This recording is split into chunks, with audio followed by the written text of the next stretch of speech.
Now, here's a few more things on communication. One is to have something good to say, and number two is to say it well. Now, here's number three. This is where some people now start to lose it, and that's to read your audience. If you're talking to a child, you got to read. Because we have that expression, right? Do you read me? So if a child now is listening, you need to know whether or not they read you. Are you getting it? If you're talking to a large audience, you need to know if they're getting it. I had some trouble with this now in the beginning because I used to just lecture with all my notes and just keep on going. I think in those early days, some of the audiences could have left, right? And I would have just, kept right on going. It took me a while to look up and see what's happening. Do I need to slow down? Do I need to speed up? Do I need to get a little softer?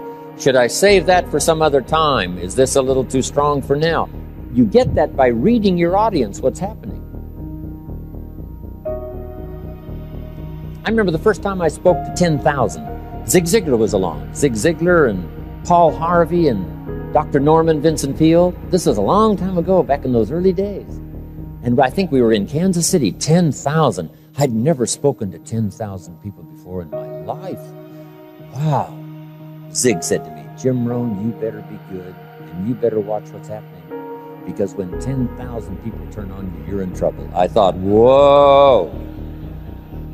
So this time when I'm up there lecturing, I'm looking in the balconies, right? I'm looking everywhere to see if it's going okay. I'll never forget that experience. So if you got this now, you've got to read the face of a child. You've got to read what's happening so you'll know how to proceed.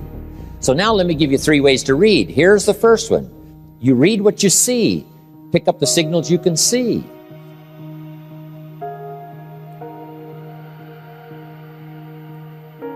If you're talking to somebody and they got their arms crossed like this and their chin tucked down and they're frowning, hey, this one looks like you got your work cut out for you. This one's not going to be easy. So we pick up those signals by what we see. Somebody's leaning toward the door. That means you got to hurry. Okay. They're not going to be here long. So we pick up what we see. Now here's the second one. We pick up what we hear. Mama said to me, if you want to be a good speaker, you have to be a good listener. If you want to communicate well with someone, you talk, let them talk. You talk, let them talk. In fact, Mama said, with 2 ears and 1 mouth, you should listen twice as much as you talk. I thought, that's not a bad idea. So listening helps you to pick up the signals what to say next. You listen to someone's comments, and then you answer the question, or you continue the conversation. So we pick up what we see. Second, we pick up what we hear. Now here's the third one that's a little mysterious. You've got to pick up what you feel. Here's another place where women have it a little over the men, because they learn to pick up these emotional signals where a man might ignore them. A woman seems to sense it. Women have this incredible antenna. They pick up everything, especially danger. Women are so good on danger. I think that was way back. Papa's off providing, Mama's home protecting. And she learned to recognize the sounds. She learned to recognize when there might be danger out there. So she developed these incredible instincts. Women have it. Men can learn it. It takes a little more for us to learn, but women seem to have it built in. In the middle of the night, the baby cries. Mama's awake. Papa sleeps. Mothers sleep near the surface, waiting for the least little sound. Or in the middle of the night, she nudges her husband and says, go look, go look, go look. Something isn't right. He said, I'm telling you, everything's okay. She says, go look. He says, okay. He gets out of bed, stumbles downstairs. The front door is open. How did she know? They just know. I don't know how they know.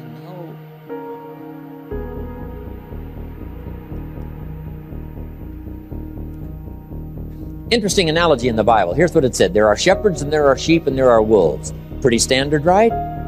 So you got to make the note. Shepherds, sheep, and wolves. Right. Sheep have got to look out for the wolves. Shepherds got to be careful. Keep the wolves from getting the sheep. But that's not the end of the story. Here's what it says. You got to be so careful because some wolves have learned to dress up like sheep. Now you need a woman. Man says, looks like a sheep, talks like a sheep. Woman said, ain't no sheep. I don't know how they know. They just know. When I was putting some enterprises together years and years ago, when I was interviewing someone to be part of the enterprise, I used to have a woman sit in that worked with me. And when the interview was over, I knew what I heard and I knew what I saw, but I would ask her, what? How did you feel? She would say, hey, I felt good. Now, I didn't always take into account, but I never left it out. Or she would say something. Women know this something stuff. Something tells me something. What is that? I don't know. But here's what it can be. Very useful. Never ignore it. Now, men can learn to pick up these emotional signals. Signals that tell you, you shouldn't talk this harsh, you should back off a little bit. Yes, there are some things you should come on strong, but I'm telling you, come on.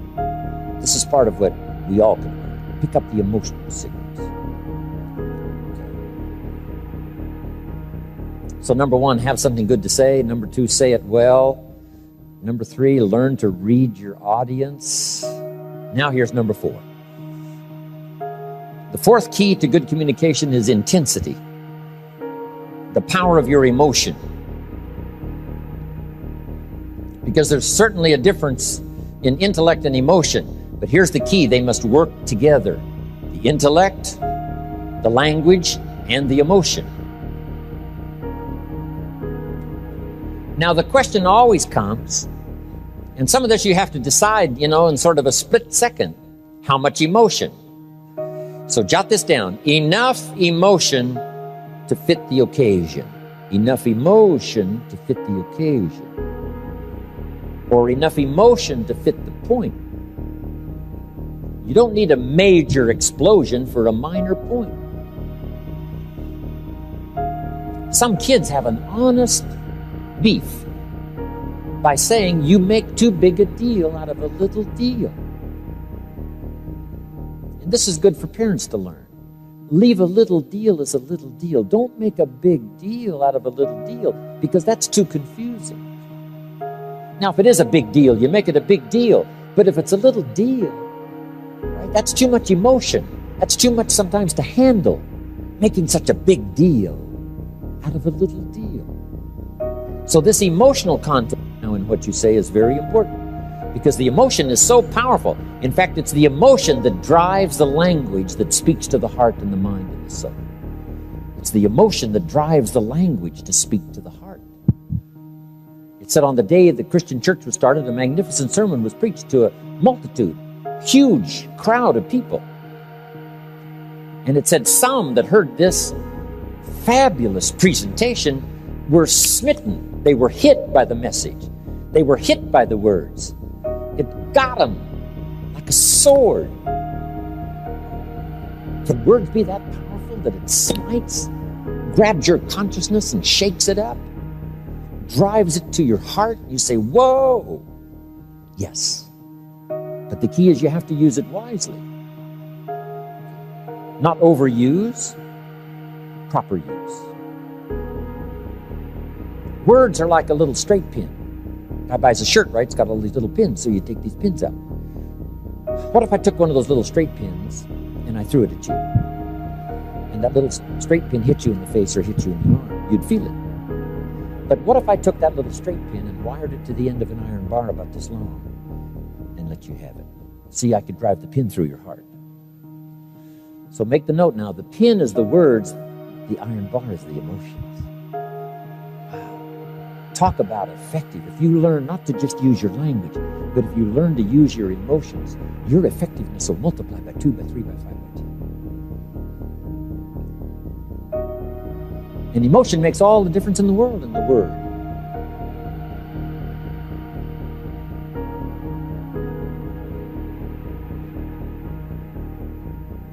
Key.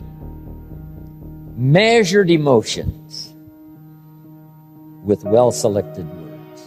That's what's powerful. Measured emotions. Not too much, not too little. We say, don't shoot a cannon at a rabbit.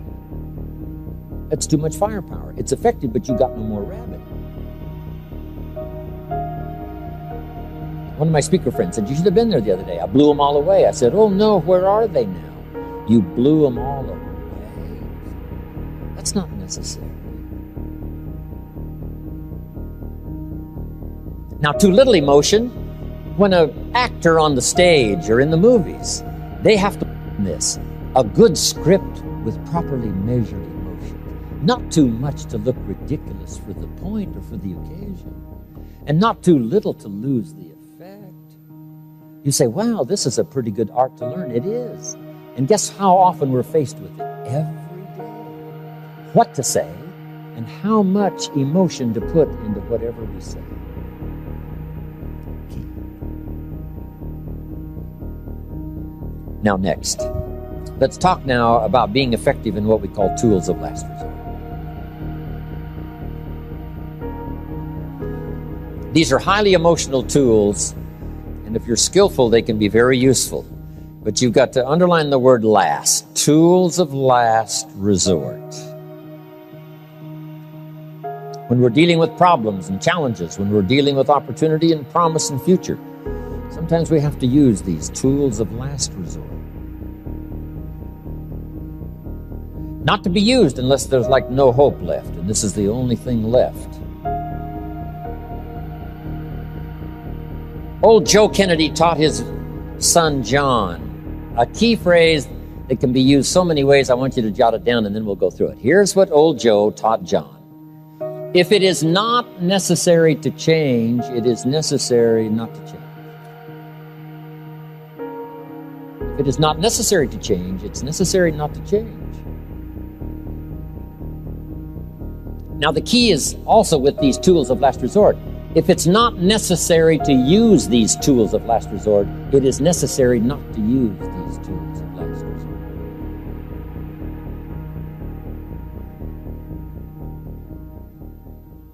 So now let's talk about tools of last resort. Here's number one, your temper. Now there are occasions when it's okay to lose your temper. I mean, it's because there's no hope left. The only way to correct the situation, perhaps, is to just let it all go. But here's the key to temper. Not every day and not all day. As a tool of last resort, you might resort to your temper. There's only 2 or 3 occasions recorded where Jesus lost his cool. Just 2 or 3. But when he did, the whole community knew about it. The day he yelled like a Comanche, grabbed a whip and drove them all out of the temple and kicked over the tables, and the money scattered everywhere, and so did the people. And he cleaned house. But not every day. Just on 2 or 3 occasions. He used some unbelievable, powerful language. Just anybody would use that language with fear for your life. But he didn't use it every day. Didn't use it on every occasion. Because he talked to little children. And then he lost his temper. The full range of emotions. Gentle with the children. And when the occasion called for it, let it all go. So have you got that now? Tools of last resort. Temper's one. If it is not necessary to lose your temper, it is necessary not to lose your temper. Hang on to it. Next. A direct attack where you go after someone directly. Usually to solve a problem, we go indirectly. Let me tell you about the man who said it was going to be okay and it wasn't okay. Here's what I told him and he ignored me. Here's what happened to him. Now you're trying to get this message across to somebody you're talking to, but instead of telling them directly, you use the illustration. Here's what we call it, third party. Rather than direct, sometimes you use third party to talk about something that you don't want to be so confrontational with someone. You talk about someone that you've had this occasion to talk with this particular problem before. Here's how we solved it. Here's what happened. Okay. But then sometimes it's called for direct. You. But you got to be very careful. Skillful. Here's why. Highly charged emotional conversation deals with matters of the heart. And when you deal with matters of the heart, you got to be very careful. Even if the heart needs an operation. If you were about to go under to have a heart operation and you heard the doctor say, hand me the hatchet, you'd come awake. So make this note now. You can't operate on the heart with a hatchet. When you get ready to operate on the emotions and the heart and the spirit and the soul, you got to be very, very, very, very careful.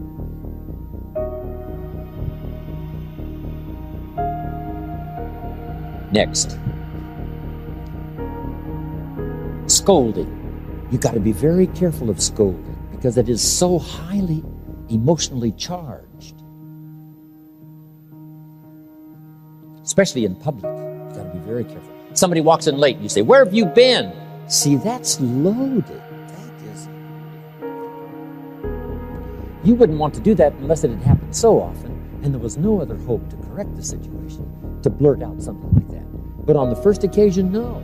You find other ways, but as a tool of last resort, you could use scolding. You've got to be careful in scolding your children, only when it's totally necessary and called for. What if you scolded your children all day long, all day long, all day long? Here's what scolding does. It sort of cuts to get somebody's attention. Now the cut will heal, and maybe you needed to cut somebody to get their attention, and now you can cover the matter, and it's okay, and then finally someday it'll be forgotten. But if you did it all the time,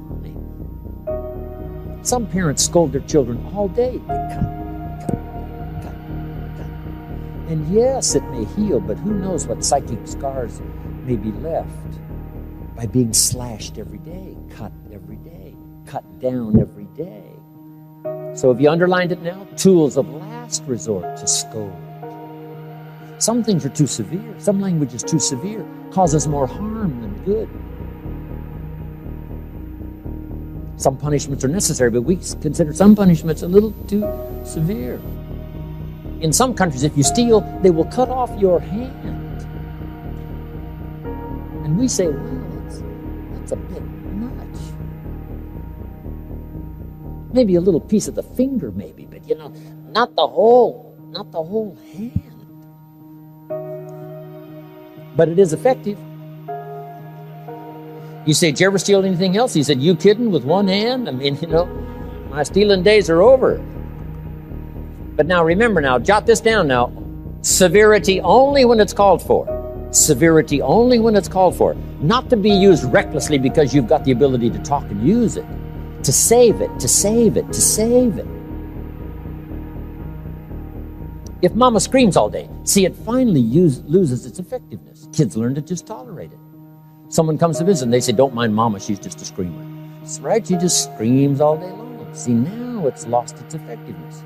And now it could be tragic. The little 3-year-old is headed for the street and a truck is coming and mama screams. Everybody ignores it. If mama saves up her scream so that the day she screams, the world stops. And everybody around, their blood turns to ice water. Because she saved it up and used it as a tool of last resort. Isn't this helpful? This helped me. Now jot this down. The more you care, the stronger you can be. When it comes time for strength and power, and maybe temper, and maybe using tools of last resort, here's where they can be useful is if you really care. The more you care, the stronger you can be. All of us will allow somebody to really get on our case if we know they really care. But if we don't think they care, really care, we would resist all efforts to browbeat us or to do some things as a tool of last resort. Only if somebody really cares.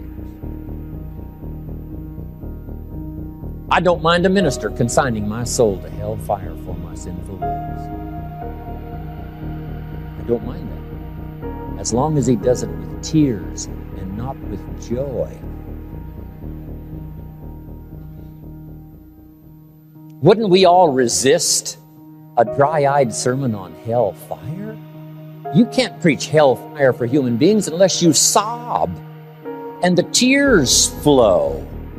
But if you preached hellfire for human beings with dry eyes and your heart wasn't broken, all of us would dismiss that sermon as a performance. There are some conversations you cannot have with your children. till the tears flow and your heart breaks. Otherwise, the conversation doesn't make sense if the tears don't flow and your heart doesn't break. Tools of last resort. But you can be